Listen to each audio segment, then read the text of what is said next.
Okay, welcome to Into the Channel, an audio edition of Into the Channel, a podcast primarily about women's football. I am your host, Dino, Decespedes, and as always, I am joined by my co-host, Mr. Grant Engle. What's up, man? I'm feeling fantastic, buddy. You know what? Sometimes in life, there are technical difficulties that are just simply beyond our control. And this is one of those times, but it's all right. I feel like, it's not like we have a bunch of like graphics or anything. It's pretty much just two dudes sitting and talking about sports. So now if you want to think about it, just imagine two dudes sitting and talking about sports so you can just listen. Yeah, no, I love it. Yeah, sometimes you see one dude's face, sometimes the other dude's face. Sometimes you see both dudes' faces at the same time. You won't be seeing any faces on this episode, as Grant alluded to. Some technical difficulties, an audio-only episode, an old school, a throwback episode, you might say, of Into the Channel. We got some NWSL football. We got some quarterfinal action. Only 3 NWSL matches left in the season. But before we get to the sad part, let's get to the fun part. Mr. Grand Angle, where do you want to get started? Let's get started with a beverage, my good man, because boy, oh boy, did those 4 football matches deliver over the weekend. Absolutely. With these camera problems, this beverage will soften the blow. That's right. Cheers to you. Cheers to the football. Cheers to you, my good man. What do you say we get started sort of in chronological order, I guess? I don't know. Everything was a blur. Everything happened so fast. Who knows? But I do seem to recall how I spent my Friday evening, and how I'm guessing many of our pals listening spent their Friday evening. Orlando Pride 2, Seattle Reign Football Club 0. Yeah. So, I mean, if I had to sum this one up, the Orlando Pride find a way in this one. I want to start with the bench, and some of the decisions that Laura Harvey made, because that was the first note where I was like, okay, this is. Let me jot this down in the old notebook. Jordan Heitema, Coco Mondesir, Maddie Mercado starting up top. That leaves Jess Fishlock, Mia Fischel, Maddie Darlene, Emery Adames, Sally Menti, all on the bench. When the lineups get announced, what's your first thought when you see Seattle's 11? I know nothing about football compared to Laura Harvey. I think you and I both subscribe to that notion. Comparatively, I like to think you and I know ball we know a decent amount. We know enough to be dangerous out here. But when it comes to a manager who's won several trophies in the WSL and the NWSL, I'm usually not one to totally question Harvey's decisions. But yeah, I think to put it plainly, I didn't really like the lineup. I would have liked to see Fischel start up top. I do understand the strategy of playing Jess Fishlock as a sub, though, because she has been absolutely dynamite in this role, especially late in the season. So I was okay with that, but I think I would have had Fischel in there. Yeah, you look at some of the stats. Seattle outshoots Orlando. More shots on target, more shots inside the box, more possession, better connecting passes slightly as well. More touches in the opposition box. So Seattle able to find some effectiveness, but to your point, to the Mia Fischel point, nobody really on the end of it to kind of like make things difficult. You fast forward to the 21st minute and you get a great, 0-0 at this point, you get a great team goal from Orlando. And I just love the action. I think it starts from a free kick from pretty deep. The ball finds its way centrally to Rafa, who kind of like shades a little left, draws the defense, another touch to pull him a little bit further left. And then they just go right back to the right, which is kind of where they were trying to make hay all day. It gets to Sam's, Corey Dyke, and then it's Julie Doyle and Marta working the ball up the pitch before it gets played back into Haley McCutcheon, who, to her credit, this is a big spot in a match where I don't think anybody was expecting a lot of goals. And you definitely see players sky that ball a lot. especially in a massive moment like this. And in a Yep. match where for 98% of it, there was just a single goal. I mean, you got to give McCutcheon credit there for a very tidy finish, a very clever finish, and I mean, extreme, like exquisitely placed. No doubt, and you have to do that against Claudia Dickey, who is Mm-hmm. nominated, is one of the finalists for NWSL Goalkeeper of the Year. I Decoy. feel like Decoy, yes, obviously, and I feel um, compelled to mention that I would say she probably was a second place finisher in the much more illustrious Into the Channel Decoy award. Ah, yes. And so, I mean, you gotta put a good hit on it with good touch to beat Dickey, and McCutcheon did that. And she had playoff goals last year too, and so we are marching our way toward big game Haley McCutcheon territory. No doubt. And, we're going to give our guy Mike Watts a shot too, who also had a big game himself. I grabbed a quote Hmm. from the game where, quote, this is when we talk about Julie Doyle and Jordan Bug. Quote, Doyle may have gotten the worst of it. This is after a collision, but Bug on the windshield, end quote. Just, I mean, tremendous work from Mike Watts, who follows that up That's with our a very guy. classy Lou Barnes shout as Lou Barnes comes out of the game in the 62nd minute. And the part I loved about that was Lou Barnes comes out after an absolutely legendary career, legendary run, for your Yep. Seattle Reign, and nobody batted nobody batted an eye. Nobody looked twice. Nobody gave her a second pat on the shoulder.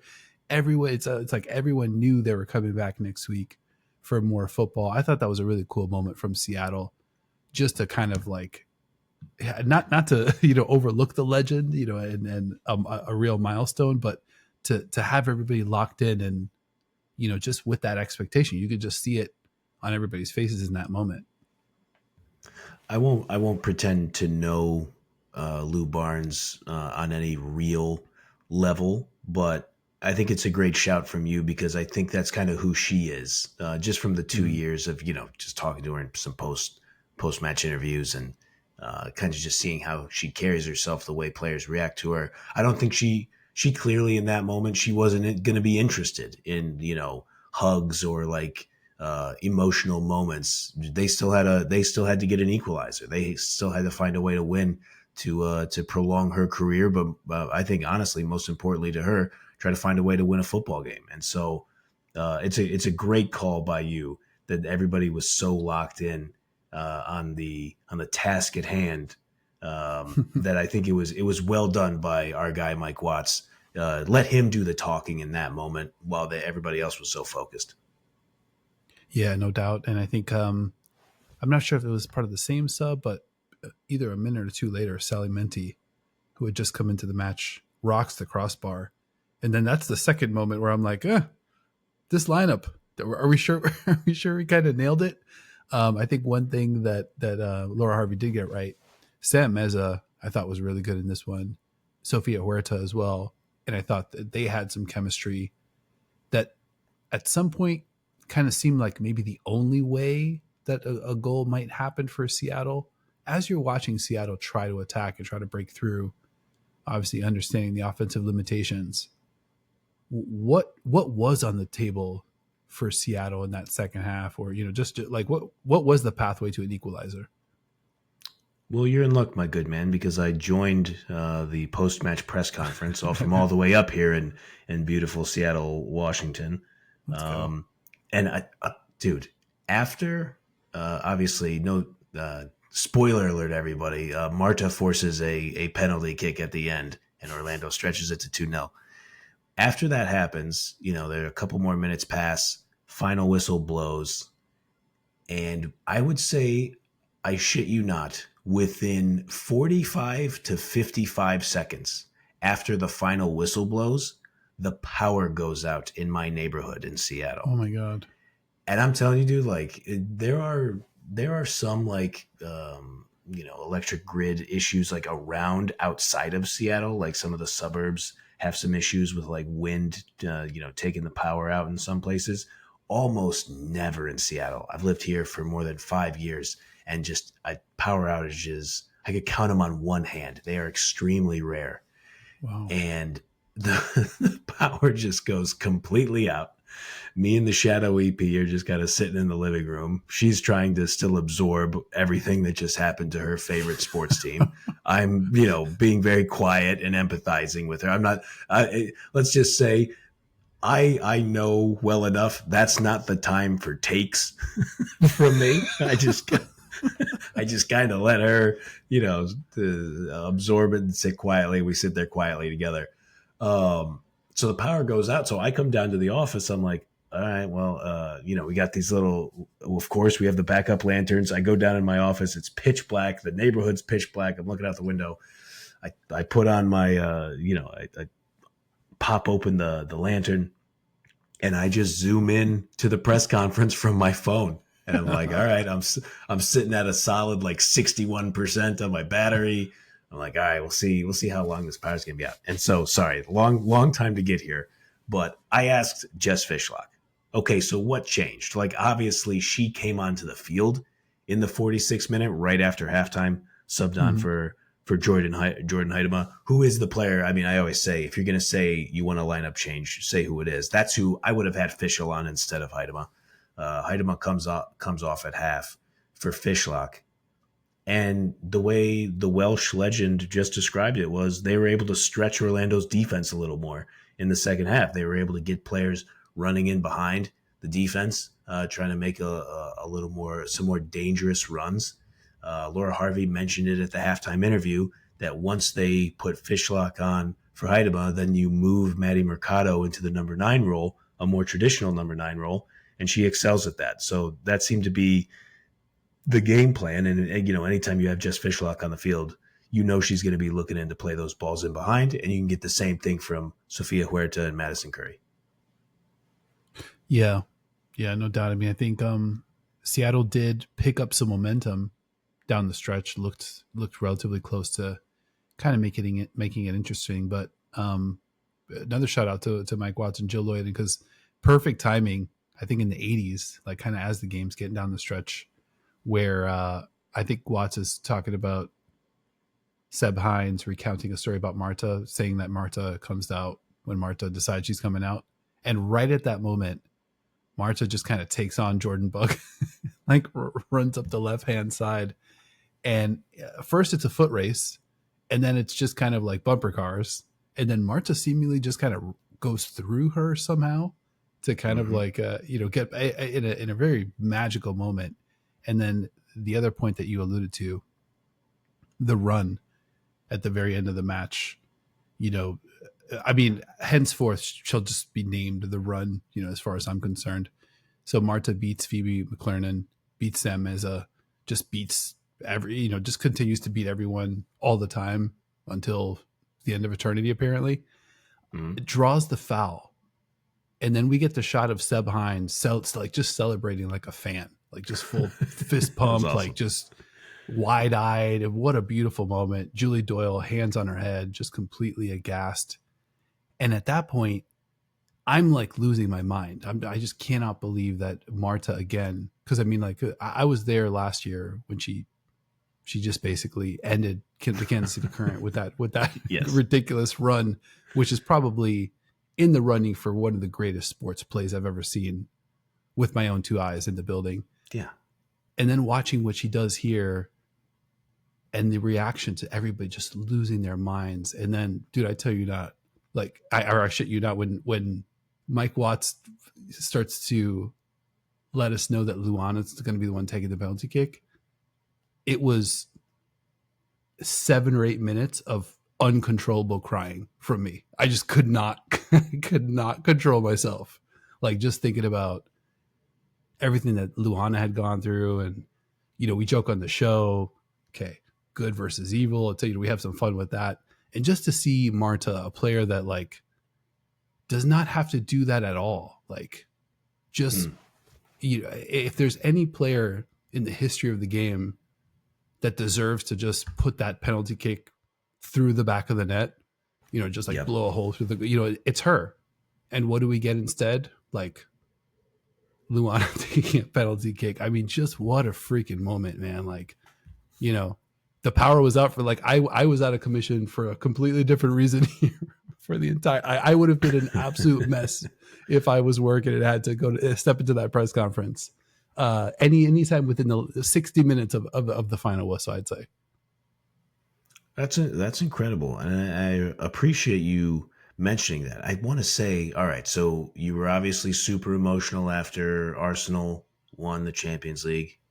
There's another one. There's another one too that that got the waterworks going. So yeah, I respect it, buddy. I mean, look, it's a progressive, forward-leaning podcast with two dudes who understand themselves, in touch with their feelings. Maybe one host significantly more than the other, but we don't need to psychoanalyze any of that. That's fine. No, but you're absolutely right. It's a totally cool. It's an unbelievably cool moment.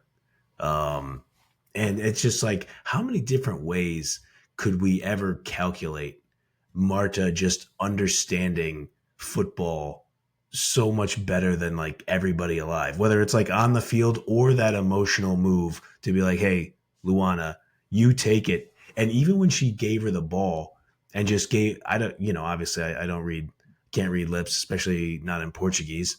But whatever she said to her, she just kind of gave her that look, said something, and just gave her one nod. And I was like, well, yeah, this one's going in. There's no question about that. And just well struck, perfectly placed, perfect moment. Luana just does her part, to kind of uphold, like what ends up being like a great moment, and at the end of it, like I said, at the Open, Orlando Pride find a way. When as the game's going on and Orlando's up 1-0 and the minutes are kind of bleeding away, I was like, oh my God, I'm thinking about Seattle and Laura Harvey, and all the kind of like, the bonds that I've kind of created with that team through you and Right. your coverage of them. I kind of feel a little bit close, or at least a little bit invested, I'll say, in the team. For sure. And I'm just watching, thinking, I'm like, is there a worse team to try to make up a 1-0 deficit against in the playoffs in their house? Just that defense, that was a little bit of a throwback defensive performance from Orlando, like vintage, rough and rugged. No Danner, but Rafael, was stood up real strong. Anna Morehouse, 8 saves, also stood up real strong. I think a great performance, and I think they're going to carry some momentum. This is a team that we were worried about a month and a half ago, and now in the semifinals with some momentum at their back. Buddy, I mean, I had a feeling you and I were going to be linked up on this. I mean, you've given me the excuse to say it. A wise man once said, never underestimate the heart of a champion. And I think we are living there right now, dude. As soon as that result happened, I mentioned the shadow executive producer of this program earlier. She had told me a couple times, I think Gotham could beat Kansas City Current.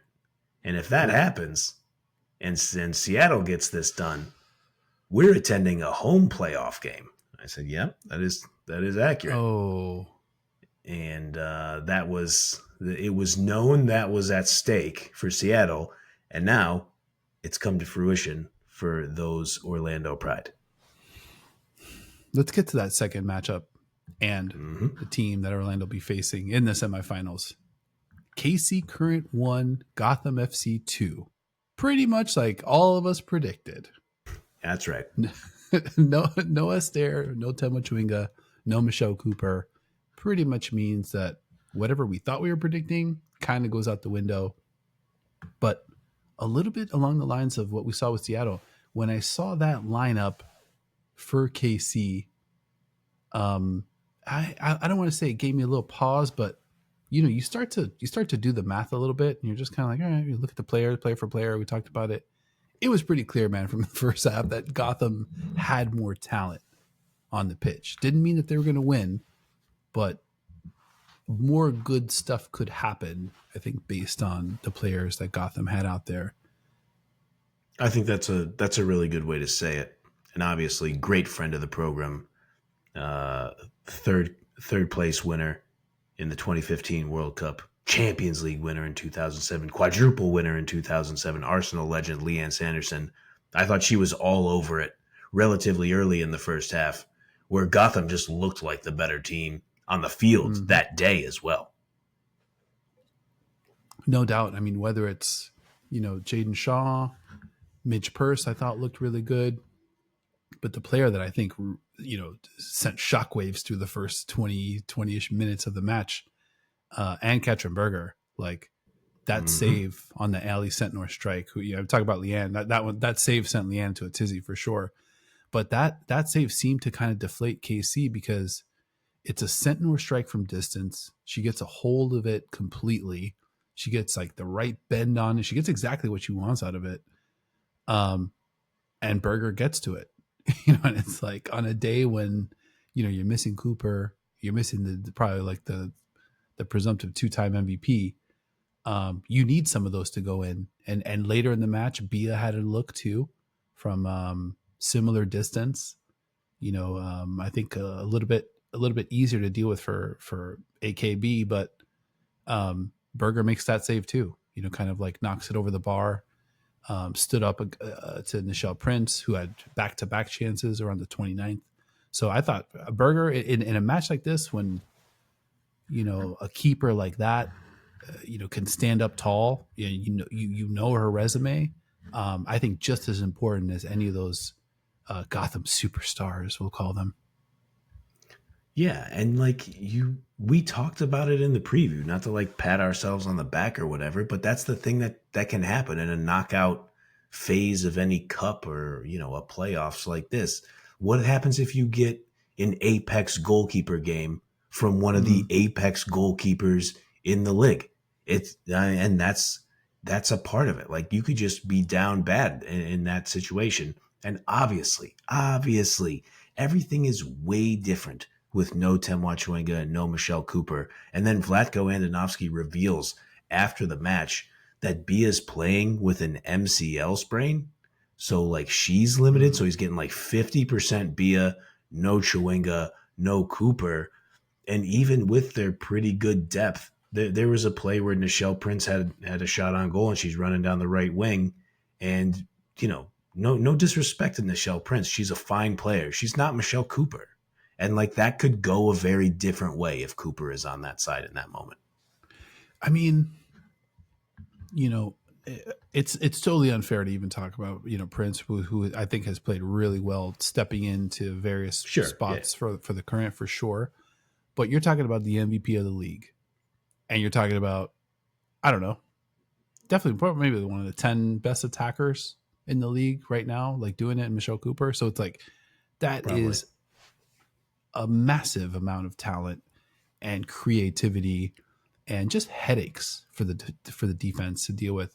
It just goes out the window, and not a knock on, the other players that remain, but the defensive game plan gets a lot more simple, when you take those two players off the board, and then you combine that with, the Jaden Shaw performance that we saw.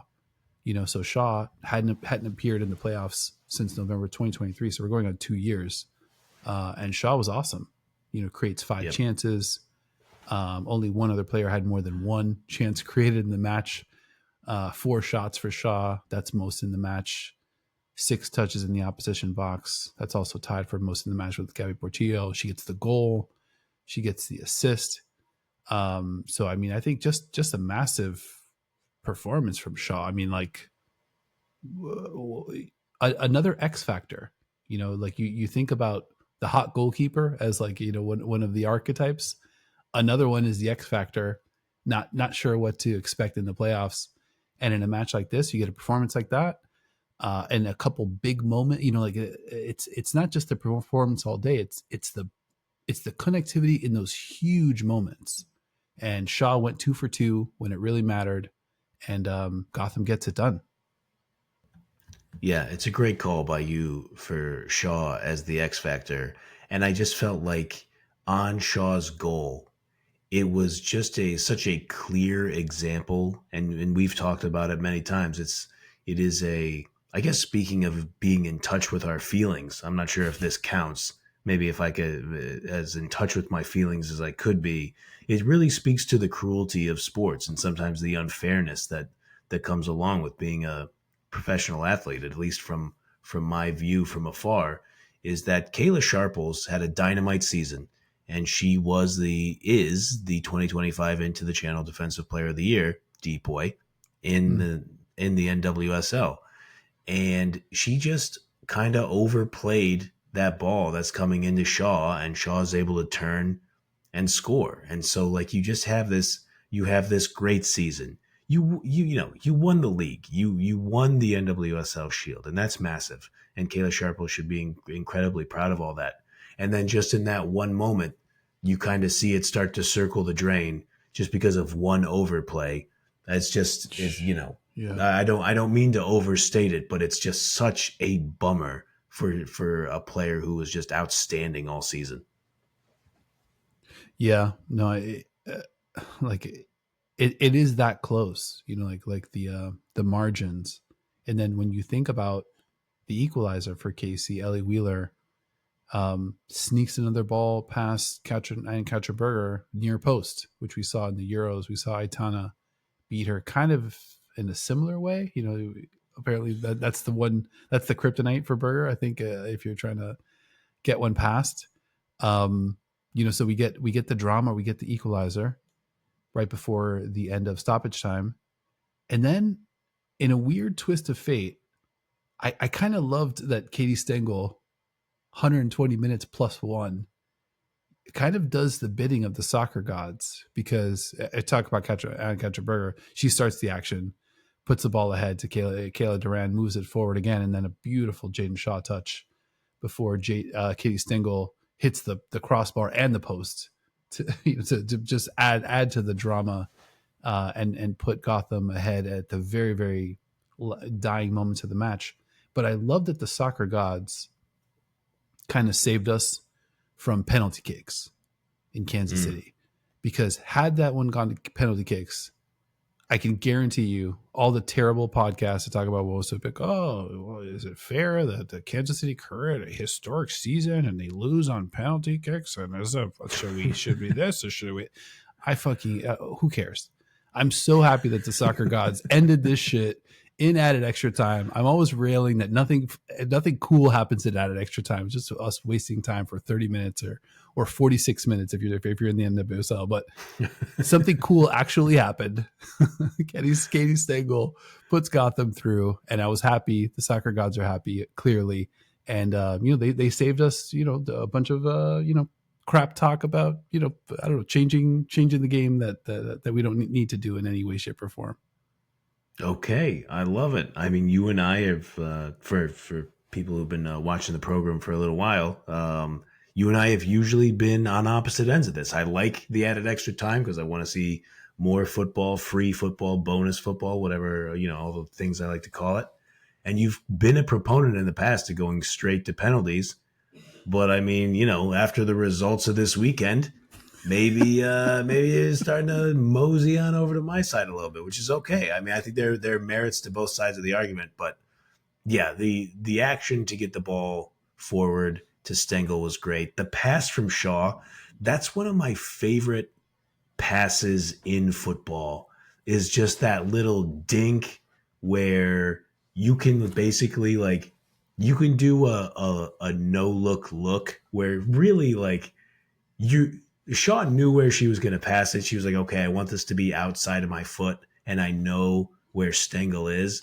But it's the Mhm. type of ball that when you make contact with it, you can like overreact and like do an extra turn to the left to make it look like you're doing a no look. Um, Yeah, and yeah, it's like just like over rotate it. 100%. And like, the first time I saw a footballer do that when I was a kid and I would play and I was playing, I was like, oh yeah, I'm going to do something like that. Now, obviously my passes, they might as well have been landing in the Gatorade jug. Not exactly very accurate, but yeah, it was a wonderful pass, a great action. And honestly, I think it's the right result on that match, in that match on that day. I think the right team won. I totally believe that. I thought Gotham was better pretty clearly. cruel twist of fate, obviously with the injuries, but Gotham was better on this day for sure. Fast forwarding a bit, Orlando versus Gotham semifinals. There's some quirky stuff happening when you look at this. So these two teams obviously met twice. Both road teams, the road team won each matchup 2-0, and for various reasons. Orlando wins early at Gotham. This was so long ago. Tierna Davidson started this match. Barbara Benda scored in this match. Or I'm sorry, she drew a PK. Marta hit the PK. And then Gotham came back and beat Orlando 2-0 at Orlando less than a week after the Barbara Benda injury. Pride totally shell-shocked in this one. The defenders kind of not looking like that Orlando Pride defense, kind of bumping into each other. You had an Esther goal, Jalen Howe a screamer, 2-0 to Gotham. Now, what I wanted, there's some really interesting quirks when you think about the schedule. So this will be Gotham's third straight road game. This will be Orlando's third straight home game. Now, all of them with some stakes. We understand Gotham's been chasing a little bit harder. The other sneaky thing is Orlando gets an extra 2 days of rest. Orlando played on Friday. Gotham played on Sunday. And then the third little icing on the cake is Orlando was the only team of the four still alive that didn't go to added extra time. So I'm not saying that any one of those factors is enough to kind of tip it. But as soon as you kind of like start stacking them, I mean, will Gotham have enough in the tank, to really go to Orlando, look the defending champs, right in the eye, and walk out of there victorious? I'll try not to butcher this, but there is a great Brooklyn-based poet, now known as Yassine Bey, who once said, "You want to know why one straw broke the camel's back? Here's the secret. There's a million other straws underneath it." And I will tell you, that's a lot of factors in favor of our Orlando Pride. Let's go. And dude, they beat Reign FC in that match, and I just kind of sat there in the dark, and again, not giving the Shadow EP any of my takes because she was not interested in them in that moment. And I sat there and I was like, they could win the title. They could absolutely 100% win the championship. And I realize that's maybe a bit basic considering they're in the semifinal, but I don't know. I'm not going to be in the business of betting against them. I shared the same thought. I mean, I picked Orlando to repeat as champions, not to win the Shield though. So that pick is still alive. And watching that Seattle match was the first time where I was just like, it can happen. Like you have these players playing well together, playing like playoff style football together, like a little crisper, a little bit, I don't want to say more locked in, but a little bit more connected, and making it a little bit tougher on the other side to do what they want to do, and that was, a much louder version of that story was the story from last season. So seeing it again in the playoffs this year, I'm just like, okay, like, and now KC's out, they were banged up already. Now they're gone. Now Orlando, you get a home playoff match. And I'm not sure either of those teams on the other side of the bracket, Washington or Portland, I don't think any team is scared of any team. I don't want to make it an Orlando thing. No team is scared of any other team in this field. Everybody thinks they can beat everybody else. These are four rock solid teams that have real character. So I think everybody's going to show up. It's going to be an unbelievable weekend of football this weekend. No doubt, man. I mean, you can't say enough about these four clubs. And I understand, Orlando Pride had a real rough go for several years before they kind of ascended and took home the double last year. And we appreciate, so many of you who are longtime NWSL fans kind of letting a couple of Johnny-come-latelys like me and Dino, into your channel. Sport. Yes. Hi, nicely done. But Yeah, I mean, if you look at what Haley Carter and Seb Hines have instituted for this club, if we're talking on this 2-year timeline, obviously Spirit win the title in 2021. The Thorns, you already know what time it is with them. Gotham wins the title in 23. I mean, we're talking about 4 of the premier clubs, and it's a bummer for Kansas City Current to kind of be sitting on the sideline, doing the, sitting in front of a window with rain trickling down it with a sad face. But, you can't do much better than these 4. Yeah.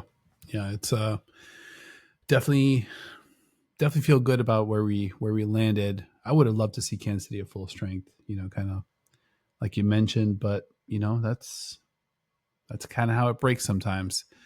Let's flip over to the other side of the bracket. Oh, and actually, before we get out of here, I'm kind of kicking myself because I don't know that we made any picks last week. We're talking about the quarterfinals.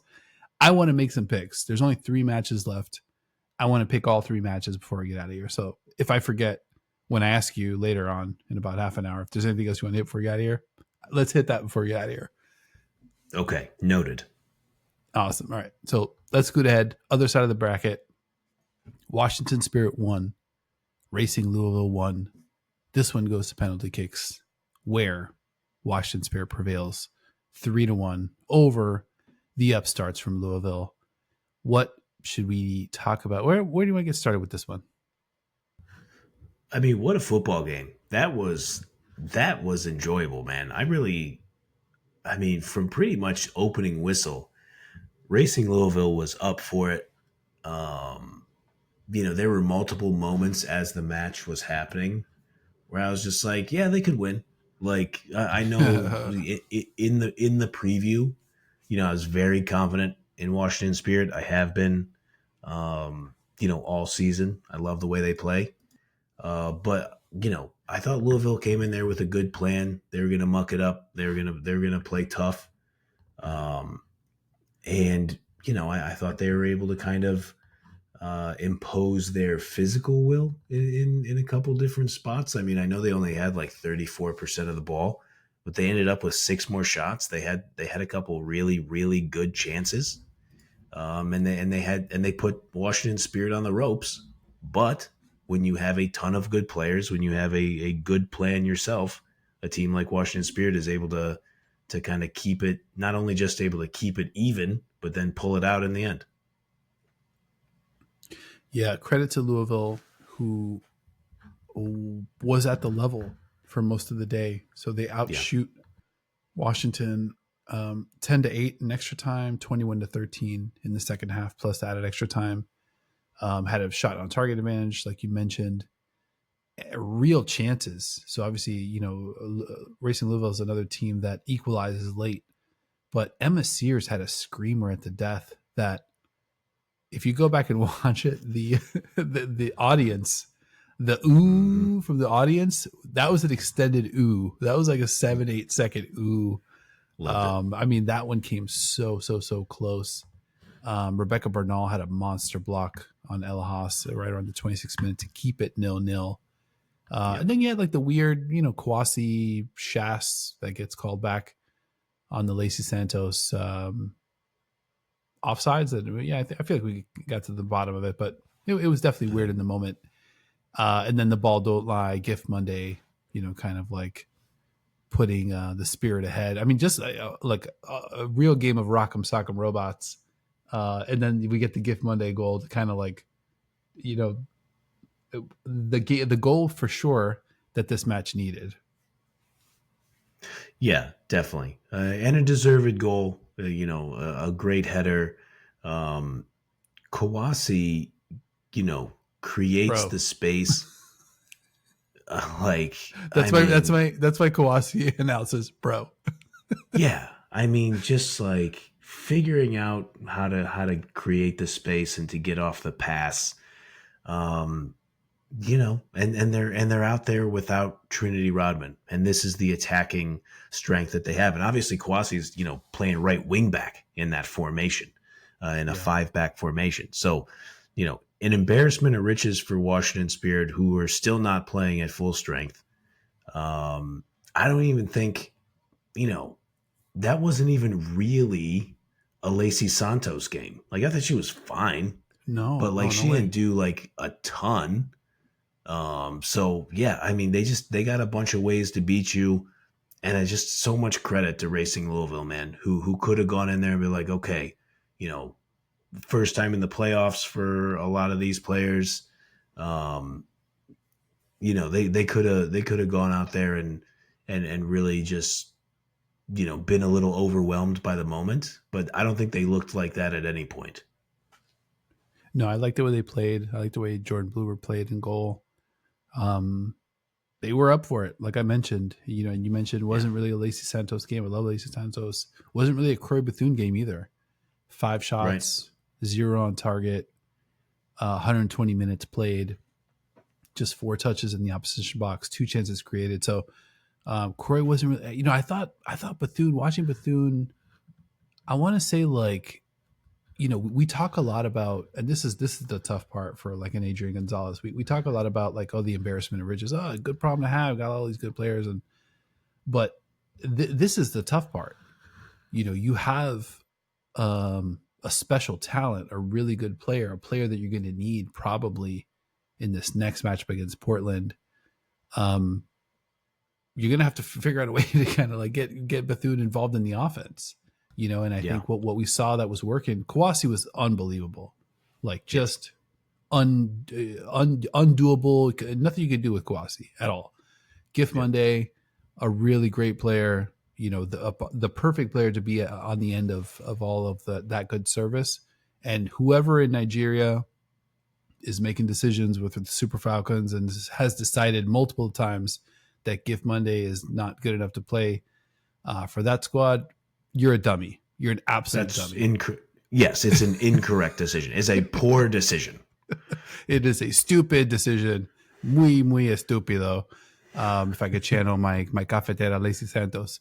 But getting back to it, I think Bethune, you got to find a way. If you're Gonzalez and you're Bethune, you got to find a way to get Bethune more involved. And if you're Bethune, actually, I'll say you got to go get the ball at some point. Hmm. And Kawasi loves to go, get the ball. It's not gonna, like we don't need everybody going chase the ball, but um, I would have loved to see it just to kind of like give Washington a little bit of a different approach, and I thought Bethune took a little bit of a back seat in this one, to Kawasi and to Gift Monday. I think against Portland's got to be a different story. Bethune, obviously, you already know what she's capable of. So I think secretly, if I could kind of tip my hand, I think that's going to be one of the keys to the semifinal matchup against Portland. Totally agree. It's gonna. I mean, think of these two midfields. Maybe we could talk about it in a second. Like if you just look at the Unreal. combination of players between Washington's midfield and Portland's midfield, it's unbelievable. I did like. I'm with you. I think Bethune could have gotten the game more. She had a drive upfield that looked like it could have been the dagger, where she had a dish off to Monday, and Monday didn't finish that one. I Yep. can't remember if it went just wide or it might have hit the. I think it Did it was hit like a the? I can't. dribbler. Yeah, I yeah. Maybe she remember the didn't get play you're enough talking on about. it. I think. Yeah. But yeah, no, you're still absolutely right that I think Bethune probably could have grabbed the game by the scruff of the neck a little more, just so you think about how dynamic she is, running at goal. But I mean, it's easier said than done when you're out there against a midfield with Taylor Flint and Katie O'Kane, who are going to play physical, who have great size, obviously. So they found a way. I do want to say before we should obviously talk about the penalties here. But that Kayla Fisher touch to poke it past Kingsbury to get us Magic. 2 extra time. Yeah, just super super classy by Fisher. Just knowing the exact right amount of the boot to get onto it to get it past Kingsbury but keep it on frame. Just phenomenal stuff. I want to give our friends at the Lit Stream Shades of Blue a little shout because you Hey, appeared on that show last week. Great appearance by you. hmm. Thank you for The that. discussion came up NWSL versus WSL. Hmm. And as I was listening to it, I'm like, okay, like, and the conversation usually goes to, all right, well, you look at the top of the league, right? KZ Current, Chelsea, neutral field. What are we looking at? Let me take a timeout because that's not how we need to be looking at this argument. Because this past weekend, watching these 8 teams compete, watching this Racing Louisville team, the 7 seed, kind of push Washington Spirit to the brink, I'm like, this Racing Louisville team could beat any WSL team. Not every time, but can beat any WSL team on any given day. And when you just look at like the 6th team, the 5th team, the 7th team, the 8th team in this NWSL, how deep this league is, get the fuck out of here with the WSL 5 through Oh 8. wow. Get out of here. Every 5 through 10, I would say the NWSL wins every 5 through 10 matchup versus every 5 through 10 in WSL. I'll say that flat out. And maybe we're just in playoff mode in WSL, and I'm watching like these like iron sharpens iron, like the best, like the last 23 standing, and like top playoff form from these clubs. But I don't know, man. Am I crazy? Like the Fisher touch that you talked about, the Berger, like the tactics, the chess match, like everything that had to happen for these players to score, for these game changing moments to happen. The level off the fucking charts for me. I love it. I love it as a take. I mean, you look at the 5 through 10 in the WSL right now. You got Tottenham Hotspur, managed by SK Braun legend, our guy, Martin Ho, who obviously Tottenham's looked much better. They have a -1 goal differential right now, sitting in 5th in the table. Then you have London City Lionesses, Aston Villa, Brighton, Leicester City, and Everton. Yeah, get out of here. Get out of here. Get out of here. Just go somewhere else. Go somewhere else. I would say any of those teams would have a very difficult time beating Gotham FC. I agree with you there. It's a great take by you. Moving on. All right, so Washington Spirit. A couple players I wanted to mention. We talked about Croy. Maybe we want to see more. Lacey, want to see a little bit more. Let's see what happens. A couple players that made a showing of it. Aubrey Kingsbury, 7 goals from 8 shots on target faced over the 120 minutes. Saves 3 of the 4 in the shootout. Was so good in the shootout that Washington only had to take 3 penalty kicks to advance. I don't know. I'm not sure the last time I saw that. And then Esme Morgan, 142 touches. Obviously leads that really fun celebration in the crowd, looking like a damn, like a maniac. Awesome. Her 142 touches, 52 more than the second highest, which was Tara McGill with 90. So she just had the ball pretty much half the game. And I think moves to the very top of my power rankings, ahead of Aaron Cuthbert, for players most likely to smash a beer can on their head. There you go. I mean, we've talked about it before. She is a European champion. Obviously, it came home for England once again. Mm-hmm. Esme Morgan played a significant role in that. She's a Jacksonville Jaguars supporter. So, you could see her. Absolutely. I mean, I'm pretty sure people in Duval County are very familiar with smashing beer cans on their foreheads. And she plays like it, man. Picks up a yellow in the match, plays with attitude, and in that Gonzalez style is always going to be part of the buildup because you can trust her with the ball at her feet in pretty much any situation. Yeah, love Esme Morgan. Talking about the buildup, though, a couple injuries that we're going to try to keep an eye on. Haven't found much. We'll track this week as we progress towards the semifinals. Gabby Carl, left back, stellar left back for Washington Spirit, leaves the game a little bit early. Tara McKeown leaves the game a little bit after that. So, I mean, those are 2 players that obviously you do not want to be without for that semifinal matchup. But, Washington able to survive either way. Anything else from this matchup that you think we need to hit before we shuttle over to Portland? No, I'm glad you mentioned it. I mean, I hated the look on Mickey Owen's face. I hated the body language. Just hope she's Oh, okay. terrible. Um, yeah, I mean, and hopefully this is just a body language doctor gone wrong.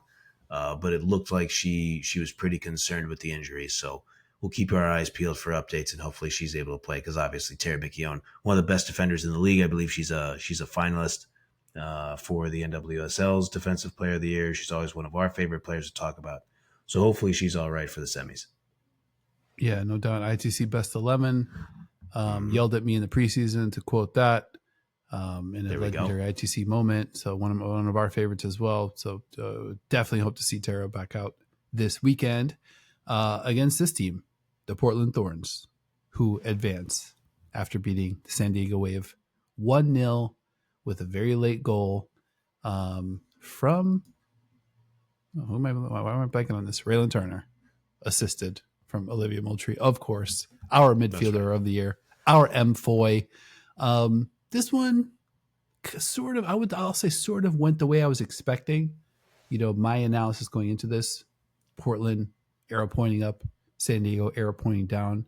I'm not sure how much was disproven, but this one a little bit closer, a little bit more interesting than I think I was anticipating.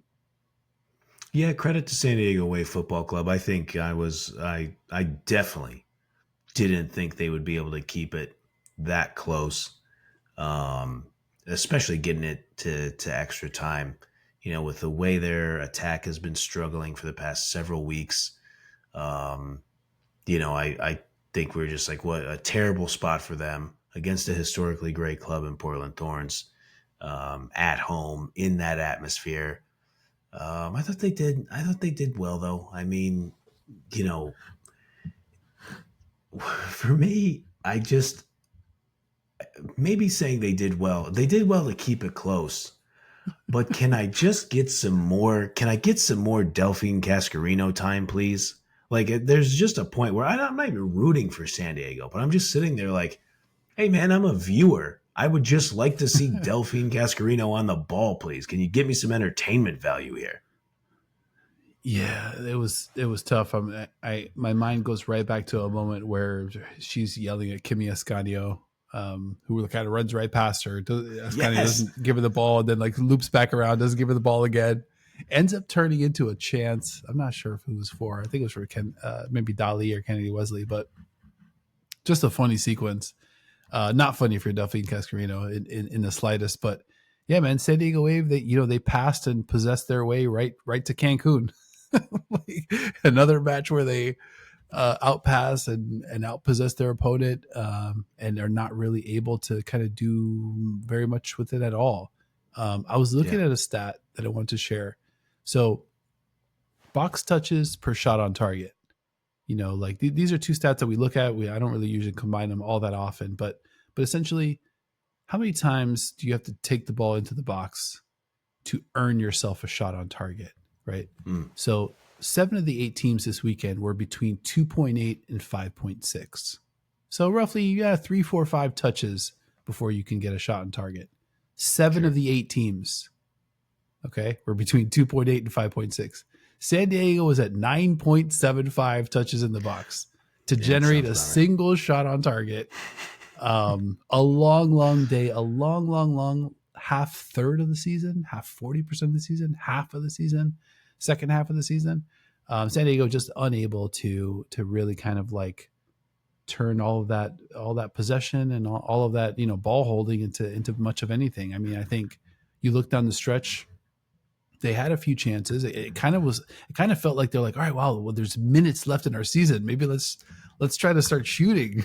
So Kennedy Wesley down the stretch, Kenza Dali, Yeah. Trinity Armstrong had a chance in that extra time that was decent. Mackenzie Arnold, give her credit, 4 saves, was up for all of it, and able to kind of keep the clean sheet and keep the win for Portland.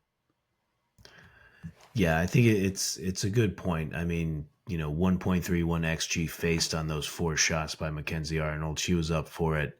I'll try not to beat a dead horse too much here, but Delphine Cascarino, 104 minutes played, 1 shot, no No shots on way. goal. God, like we got to do better than that. Like you just got to. Like you got to put her in a spot. And it's funny. I was thinking about that Kennedy Wesley shot too, where Escanio just completely passes over Cascarino, and Cascarino's like, "What the fuck? Like, like what are we doing? Like I'm standing right here. You could have just played it back to me. Like I can do stuff." So I mean, but ultimately, not to totally latch onto that. I just think most of Wave FC's shots were a little more speculative. Their shots outside the box, Yeah. they had 10 of them. Portland only had 6. They made it a better game than I expected, but you know what we can also expect at this point, what we can always count. Sorry, I'm butchering that. What we can always set our watch to is probably Sam Coffey and Olivia Moultrie playing well in these kind of spots. And Olivia Moultrie, you said it a few weeks ago, and I had to kind of think about it, and I wasn't really like super shocked when you said it. Her ceiling is absolutely MVP of this league. She plays on the wing. She's faster than you. She plays in the middle of the field. She can outmuscle you. She's a great passer. She can rip shots from distance. She can put a little touch on the ball to get the ball away from you. She can put a little touch on the ball to play the ball into the danger area or get it over the line. There's not a single hole in her game that's worth like giving me any pause in completely agreeing with you. I honestly think, and I understand this is a big statement, it's probably more likely than not that she does get one MVP before her career's over. Ooh, I love that. And I definitely agree with that. I mean, she's a beast. She's a force. You Yeah. look at what she did in this one, leads the match in touches, 103, leads the match in chances created with 6, also leads and passes into the final third with 15. So it's like I mean, come she's on. also like what is she's just everywhere. She's winning the ball back. She's distributing 6 touches in the opposition box, hits the woodwork with one of her 5 shots, and then the assist to Raylan Turner. Holds the ball. She's up the left hand side, just as like, we use the term mesmerizing. I think we misuse the term mesmerizing, but I think that sequence was a little mesmerizing. She really drew everybody, all of the attention, all of the focus, kind of lulled everybody to sleep. Takes an extra like touch and a half before Mm-hmm. putting it into Turner. And by the time it gets to Turner, everybody's just in a trance.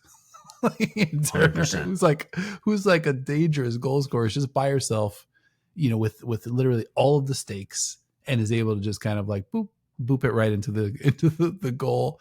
And again, Moultrie, an absolute knuckler, turns all of that attention into a game changer of a goal and a moment to kind of move Portland into the next round. It's such a good call by you, and I hope I wasn't like conflating the goals. Like when I was talking about Kawasi creating space on her cross, Moultrie's ability to create that space when you describe that extra touch and a half, where she's like kind of driving in and she's kind of going cat a corner toward the goal, and then Mm-hmm. that extra touch, she then almost like flattens it out toward the end line. And that's Yeah. where like everybody is now fully mesmerized, and she's created like an extra, probably nearly a yard of space for herself to hit that knuckler. I mean, she's just a genius footballer with She's so with good. unbelievable skill. That's um, I exclude every Orlando player from this because I can't think straight when I'm thinking about Orlando. I'm like, I can't believe that they might be in the final, and we might be able to go Mm, see them and cover them, and I get to talk to all of my old friends and interview some of my old all the players that I miss so dearly. But nice. Olivia Moultrie, Moultrie and Kawasi, 1-2 on my list of players I love watching, I would pay to watch, are in their prime, are kind of how I would play, how I would want to play if I played, are just cannot take my eyes off either of those players. Those, Yeah. when Kawasi was cooking, I'm like, cool, Kawasi's one. And then Moultrie comes back to close the weekend. I'm like, all right, Moultrie's one, Kawasi's two. But those are my tops. I mean, like those players are just gems. They're absolute gems. You can never predict what they're going to do, and it just makes you cannot take your eyes off either of those players. Yeah. Totally agree. And now we get to see them lock horns And Mm-hmm. there might be some moments where those two are one on one. Oh Just my you god. see the way Moultrie moves around the field. And Gonzalez can do a lot of different things with Kawhi, whether she's going to play an attack or play right wing back again. So, I think if we can kind of move into a little bit of the preview here, I think this one it has all the makings of a potential classic semifinal. Like you referenced earlier that Orlando Pride Kansas City Current match with the amazing Marta run and the dagger goal. Like I wouldn't be surprised if we get similar moments between these two great clubs. I'm glad you phrased it that way, because I went back and checked the two matchups, and these were a little bit more recent. One in June, one in August. So the first one at Portland, Portland wins 2-0. But both of these matchups were very like closely contested. It was very fun going back and checking these out, because these teams are clearly even and built to kind of like counteract each other, which is very, very cool. But in that first one, Portland wins 2-0. Again, Olivia Moultrie, she intercepts the ball, gets to Fleming, to Turner, who puts Portland up in the 40th. McKenna Morris, close call 2 times. And then Pietra Torton chips Aubrey Kingsbury to get the 2-0 win.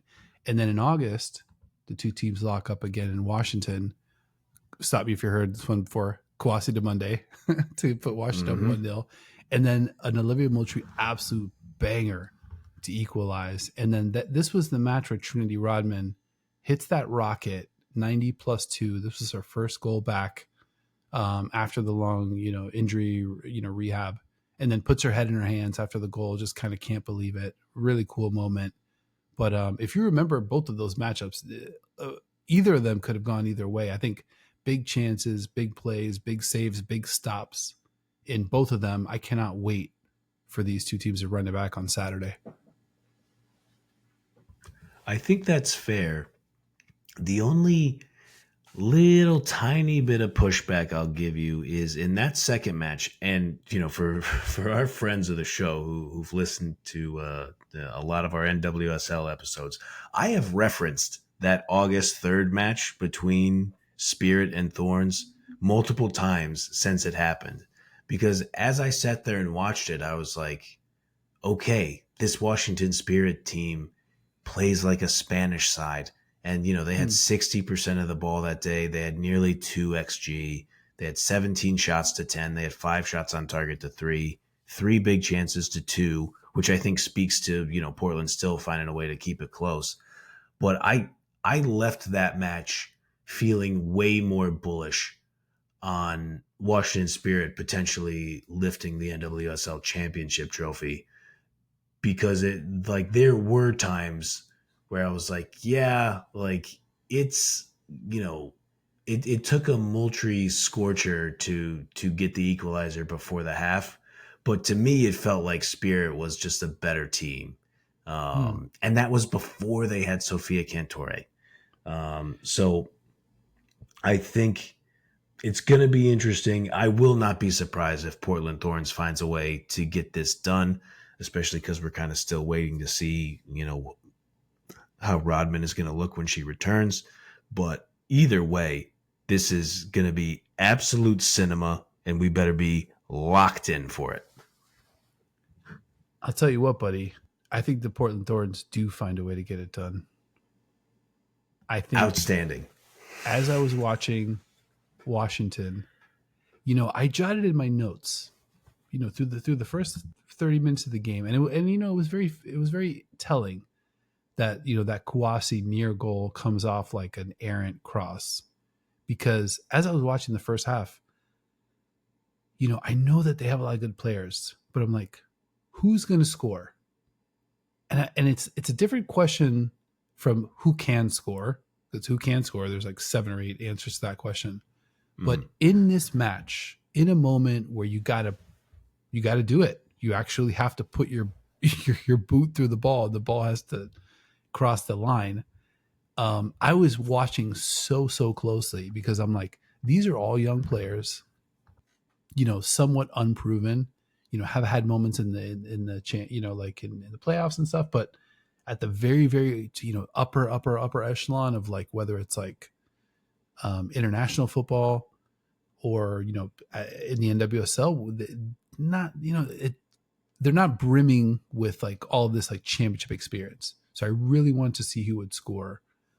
And I think as we get into the Portland match, it's going to get dicier, man. I think it's going to be really, if we thought Louisville put up a fight, I mean, that Portland midfield, that Portland backline, it's going to be an absolute, like rock fight in there.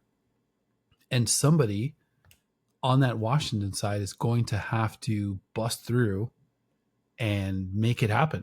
Like they will just have to do that. I'm glad you mentioned Trinity Rodman. That's a player that, if healthy, I would definitely put my money on. Kouassi, I think is right behind Rodman. Outside of that, we got to see it, right? Like, I think, we saw Cantore play big for Italy. Wouldn't be shocked, but like it's different when the wind is not at your back, right? And I think the Spirit have spent a lot of time playing football that way this season.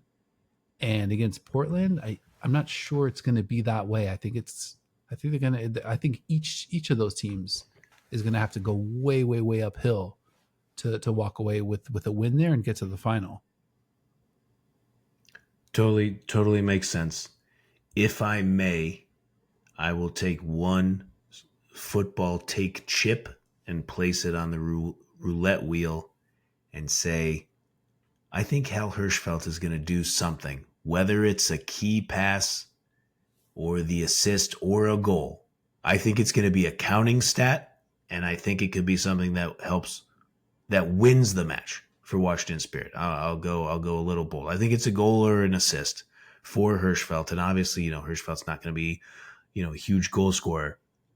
And I don't know if this is just so fresh in my head still, because obviously I just watched it, a day or so ago. But when Hirschfeld stepped up to take her penalty, and she just got to the spot, and I was like, yeah, that's it. That's going in.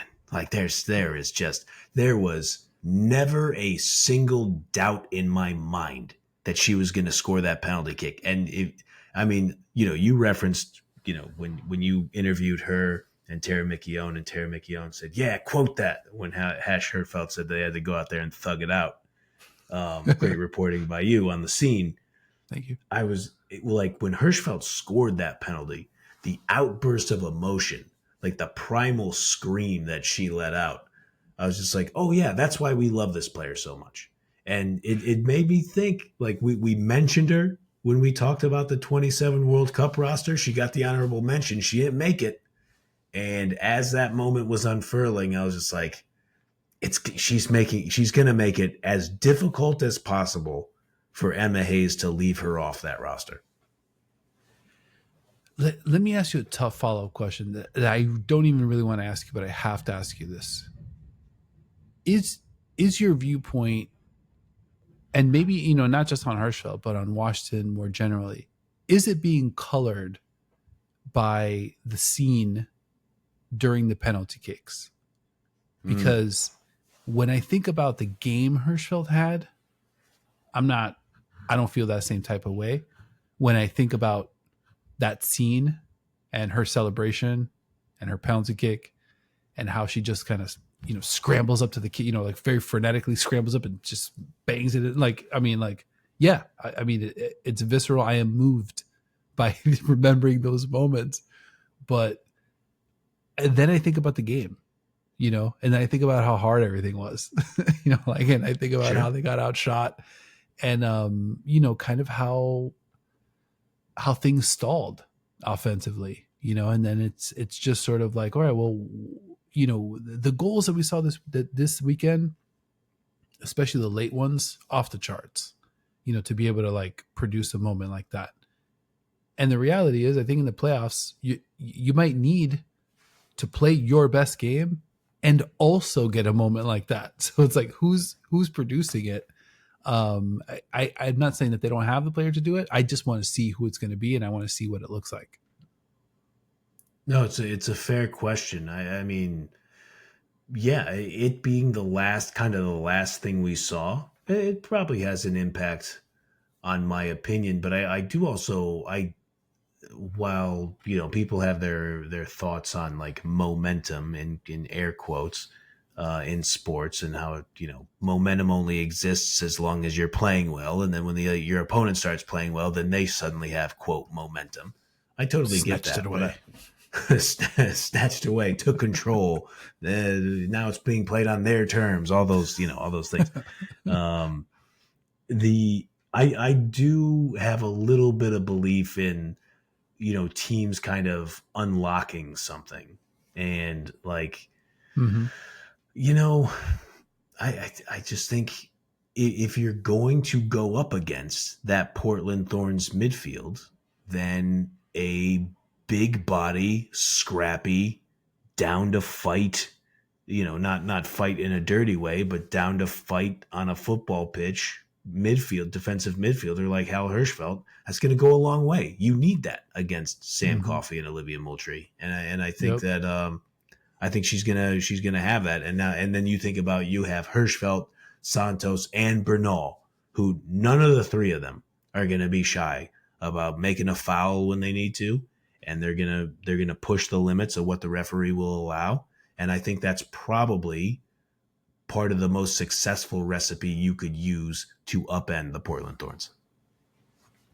Yeah, no doubt. I love the Bernal pickup. I hope we didn't get to see Casey at full strength. I really hope we get to see that Washington Spirit defense at full strength. I love all those players. Yeah. And just to your point, if we get everybody Washington Portland, 11v11, I think that's going to be such a special matchup. And then I think that's just the first of two. I'm going to go ahead and make my predictions. I'll just knock through them pretty quickly.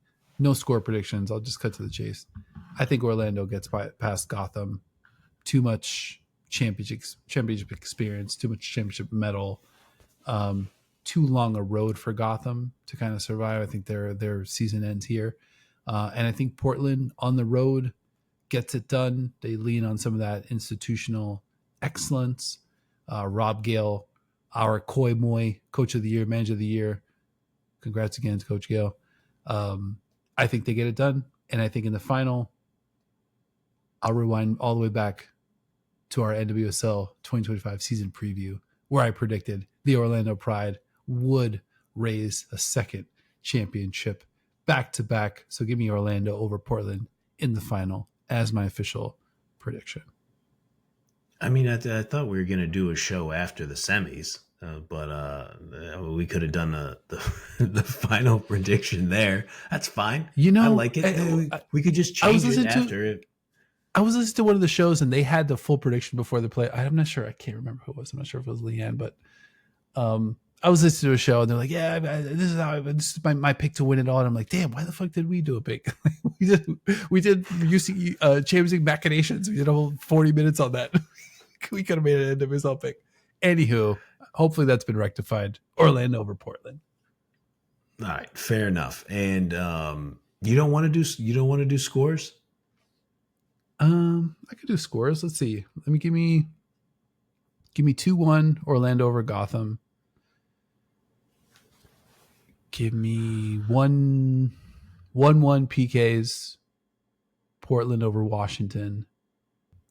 And then 1-0 Orlando over Portland in the final. All right, fair enough.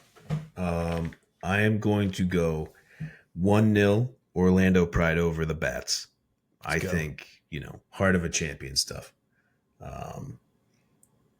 I will then take Washington Spirit 2-1 over Portland Thorns.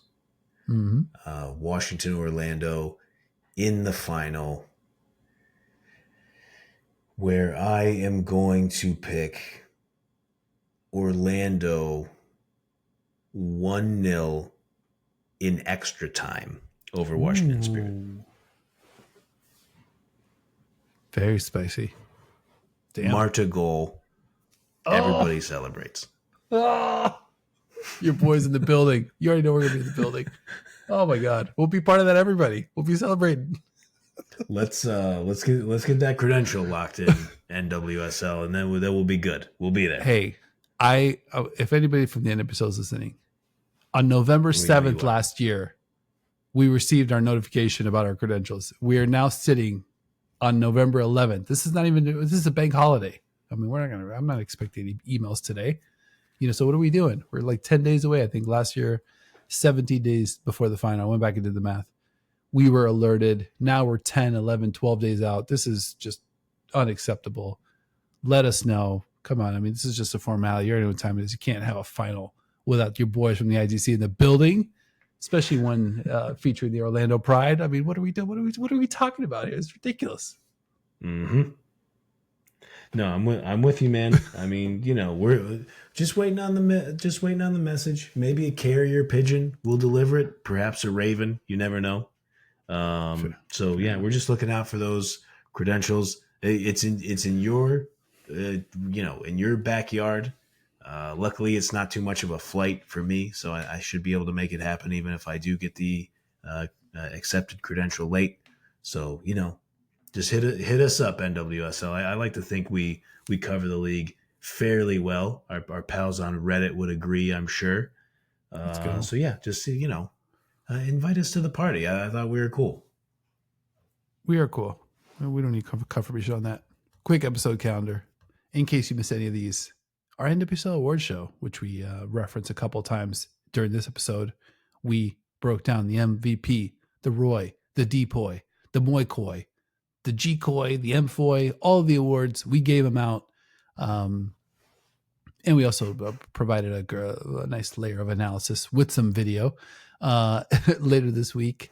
Well, I guess this weekend or maybe early next week, Into the NWSL will be back with the semifinal recap, a little final preview. So definitely stay locked for that. Special guests slated to join us this week. Yes, absolutely. Can you let them know about that? I certainly will. We will be previewing the Manchester Derby in the WSL with Manchester City Football Club versus Manchester United, of course, with the aforementioned, the super producer, Crunk Chocolate from Shades of Blue and the Shades of Blue Network. It's an honor to have him on the program.